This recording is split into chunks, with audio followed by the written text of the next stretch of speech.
What if I told you that one of the NFL's brightest young stars just got hit with a $90 million offer designed to rip him away from Cleveland? Not a rumor about the next draft, not whispers about free agency years down the road, but a headline-snatching, jaw-dropping move that insiders say could change the balance of power across the entire league.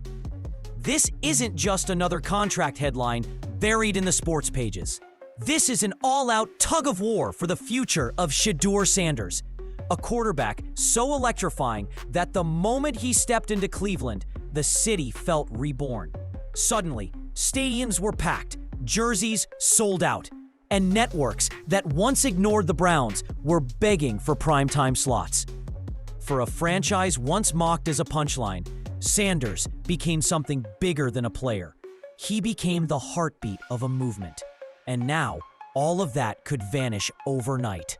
Because while the Browns thought they had time to develop their young quarterback, rival executives saw something else. Opportunity. A chance to swoop in while the relationship between Sanders and his coaching staff fractured. A chance to exploit the chaos brewing inside Cleveland's own locker room. The package being whispered about isn't just money. Though $65 million guaranteed in a second-year contract is unheard of. We're talking endorsements, creative perks, even rumored control over offensive decisions.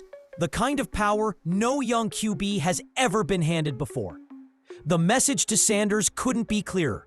Leave Cleveland now and step into superstardom on your own terms. But here's the real story. If Sanders walks, Cleveland doesn't just lose a quarterback. They lose their identity, their future, maybe even their place in the NFL spotlight altogether. And that's just the beginning. The whispers started small, but when the numbers surfaced, they hit like a thunderclap. 90 mil. That's the figure insiders claim has been slid across the table to Shedeur Sanders. A package so wild, it feels more like a power play than a contract.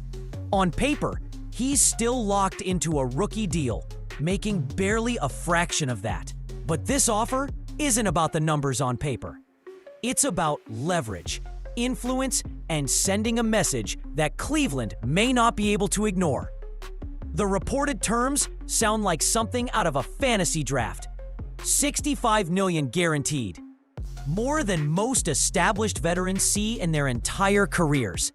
Endorsement deals ready to be fast-tracked. The kind of national campaigns that could make Sanders a household name beyond football. But the part that truly shook the league wasn't the cash. It was the power. According to whispers, the mystery team is offering Sanders influence over the offensive system, even a voice in coaching decisions. That kind of control has never been handed to a second-year quarterback. For rival executives, this is chess. It's not just about signing a promising QB. It's about destabilizing Cleveland from the inside out. They know the Browns are already wobbling under the weight of controversy. Fans are restless. The locker room is split. The coach refuses to bend. Add a golden ticket like this into the mix, and suddenly the Browns aren't holding the cards anymore. They're scrambling to protect their future. And make no mistake, this wasn't designed as a fair negotiation. This was designed to feel irresistible, to lure Sanders away with the promise of money, stardom, and freedom most quarterbacks spend a decade fighting for. But here's the thing. In the NFL, no deal exists in a vacuum. A $90 million carrot dangled in front of a rising star doesn't just test his loyalty. It tests the foundation of the entire franchise. Because if Sanders even hesitates, if he even entertains the thought, it means Cleveland's grip on its future is far weaker than anyone thought. And the timing? It couldn't be worse. Before anyone dismisses this as just another contract battle, you have to understand why Shedeur Sanders isn't just another quarterback. He's the spark that turned Cleveland from a forgotten storyline into one of the most electric shows in the NFL. Think back just a short time ago. Stadiums in Cleveland were half empty. Season ticket sales were stagnant. National networks barely bothered to televise their games outside of regional coverage. The Browns weren't feared, they were mocked. For a fan base already beaten down by decades of disappointment, hope felt like a luxury. Then Sanders arrived. The change was instant. The moment he stepped onto the field, everything shifted. Merchandise sales skyrocketed. His jersey became one of the fastest-selling items in the league. Suddenly, Browns colors weren't just showing up in Ohio. They were popping up in schools, gyms, and streets across the country. For the first time in years, kids wanted to be Browns fans. On the field, Sanders brought swagger. His precision passing, calm under pressure, and explosive plays reignited a city starving for excitement. Opponents who once laughed at the idea of facing Cleveland suddenly had to respect him. Primetime games returned. Highlight reels featured Sanders weekly. And in a league where perception matters almost as much as performance, Sanders gave Cleveland an entirely new identity. It wasn't just about touchdowns. It was cultural. Local businesses saw game day crowds double. TV ratings spiked. The Browns weren't just playing football anymore. They were driving an economy, fueling pride, and putting Cleveland back on the map. Sanders wasn't simply a rookie quarterback. He became the face of a reborn franchise, the symbol of a city's second chance. And that's why this $90 million temptation cuts so deep. Losing Sanders wouldn't just mean losing a quarterback. It would rip out the foundation of everything the team has built over the last 2 seasons. The swagger, the spotlight, the national relevance, gone in an instant. For Cleveland, this isn't just about keeping a player. It's about survival. And the cracks in that survival are starting to show. Because while Sanders was lifting the city up, behind the scenes, the organization was quietly starting to fracture. When word of the $90 million bombshell hit the Browns, front office, the reaction wasn't measured strategy. It was sheer panic. Sources described the atmosphere as volcanic, with owner Jimmy Haslam pacing, slamming papers onto the table, and demanding answers. Within hours, lawyers, financial advisors, and executives were dragged into emergency meetings. The mood wasn't hopeful brainstorming. It was survival mode. Why? Because everyone inside Cleveland knew the truth. Sanders isn't just another name on the roster. He's the thread holding the entire franchise together. Without him, the stadium loses its electricity. The locker room fractures. The sponsors hesitate. And the business empire built on his back starts crumbling before anyone can stop it. This wasn't fear of losing games. It was fear of losing everything.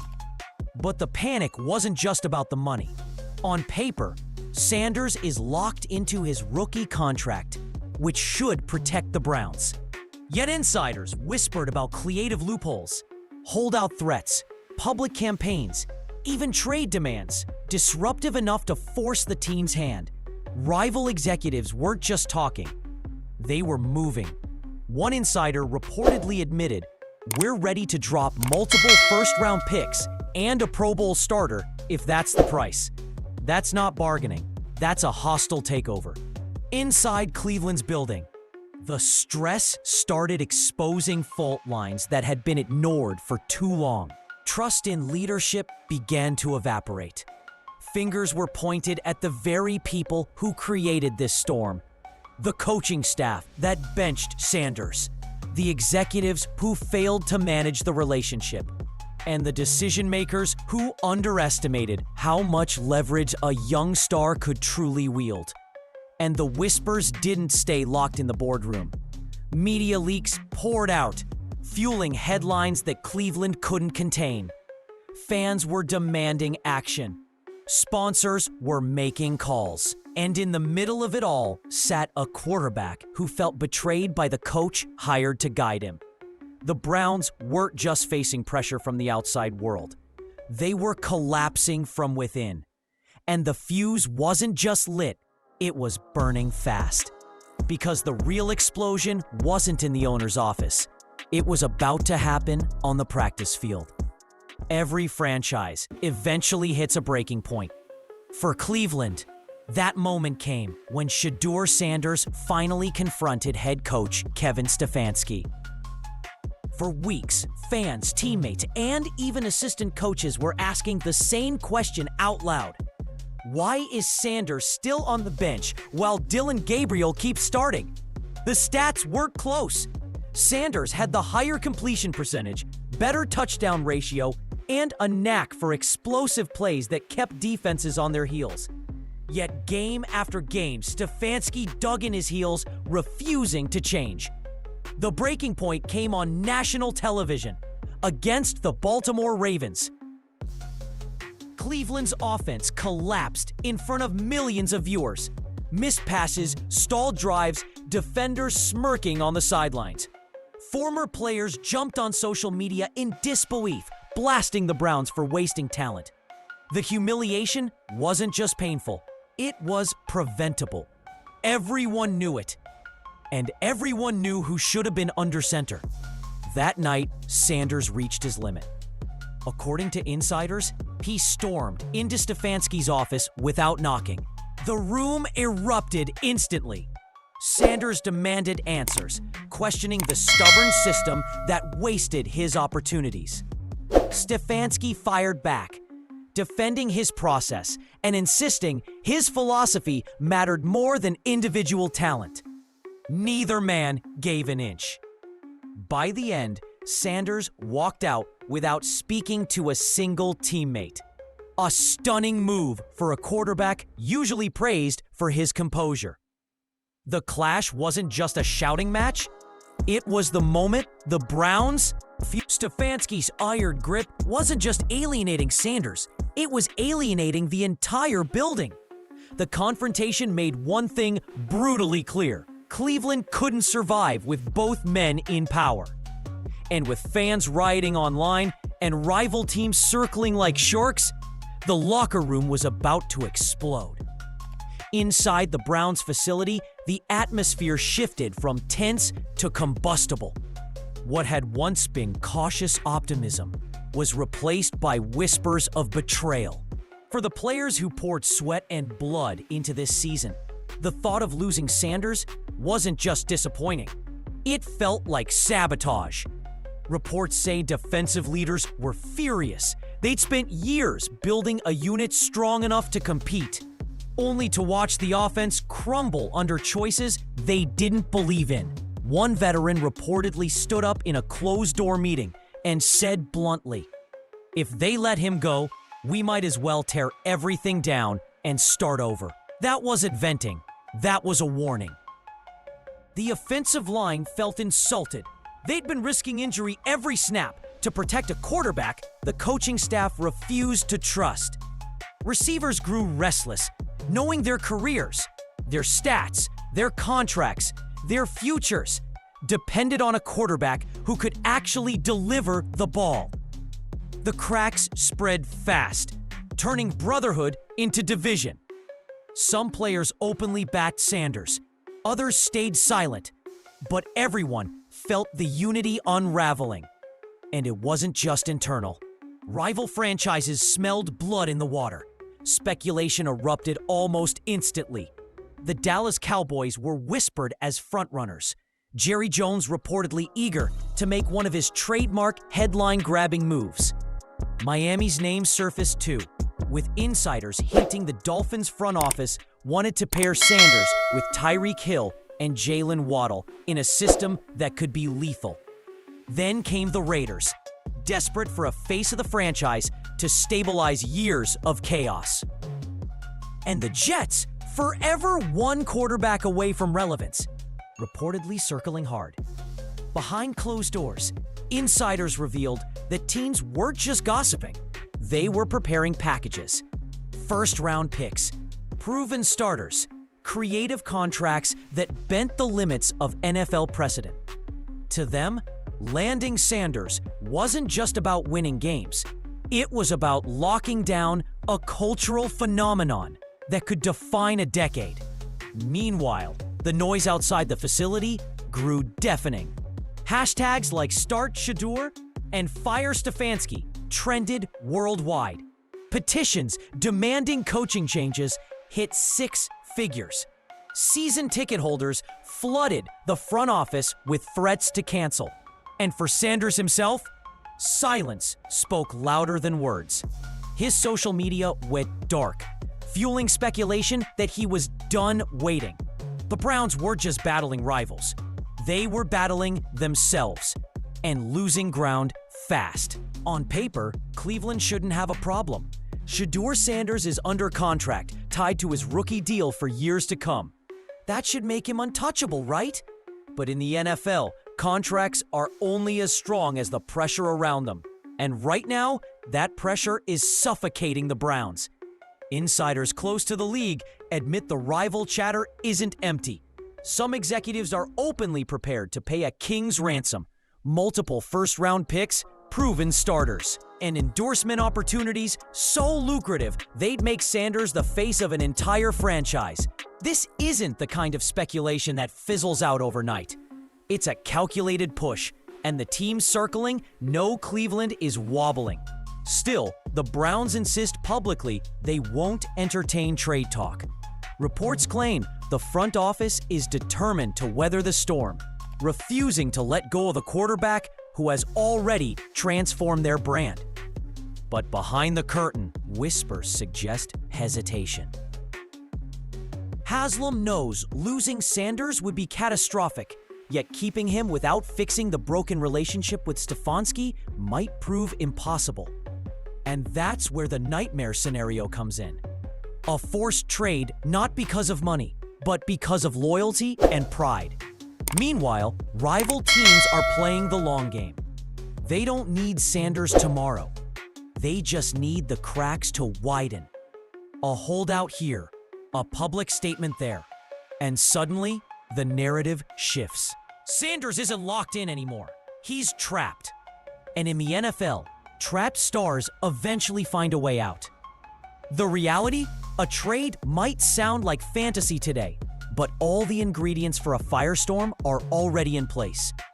A fractured locker room, a restless fan base, sponsors demanding clarity, and a star quarterback who has gone silent, letting his absence scream louder than any press conference. The Browns can repeat he's under contract as much as they want.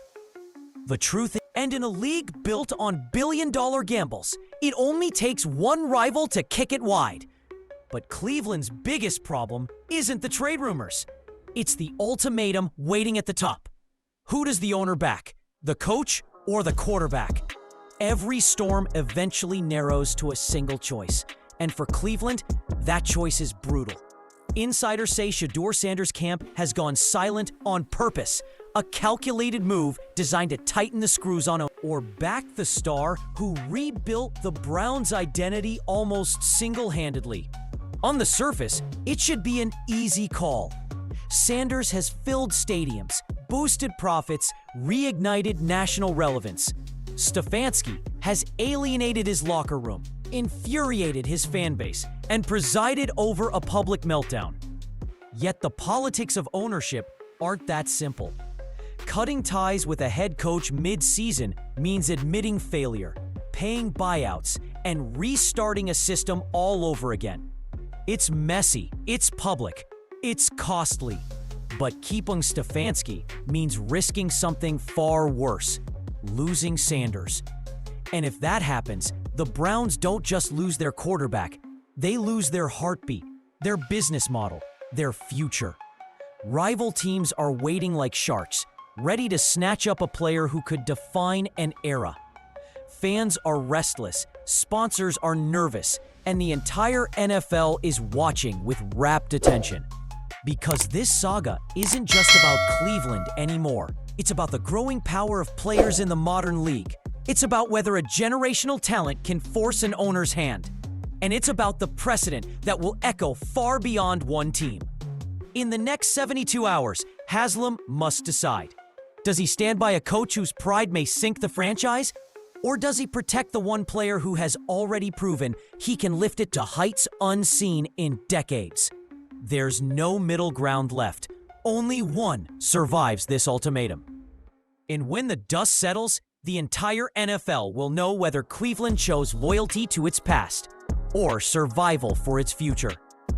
At its core, this saga isn't just about football. It's about power, loyalty, and the impossible choices that define entire franchises. Cleveland thought they had time. They thought their rookie deal gave them security.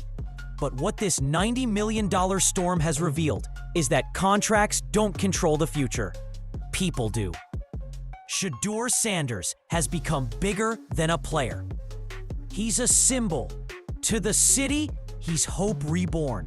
To the league, he's a commodity worth fighting for. And to rival franchises, he's a once-in-a-generation chance to flip the NFL's balance of power overnight. Now the Browns stand at the edge of a cliff. Back a head coach whose ego has already fractured the locker room, or commit fully to the young star who transformed their identity. One path leads to chaos, the other to survival.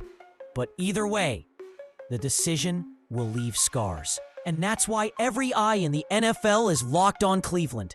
Because when the dust settles, this won't just be remembered as a contract standoff. It will be remembered as the moment a quarterback tested the very foundation of his franchise and forced the league to reckon with what happens when talent and power collide. So the question hangs heavy. Will Cleveland choose pride, or will they choose their future? One decision, one player, one franchise on the brink.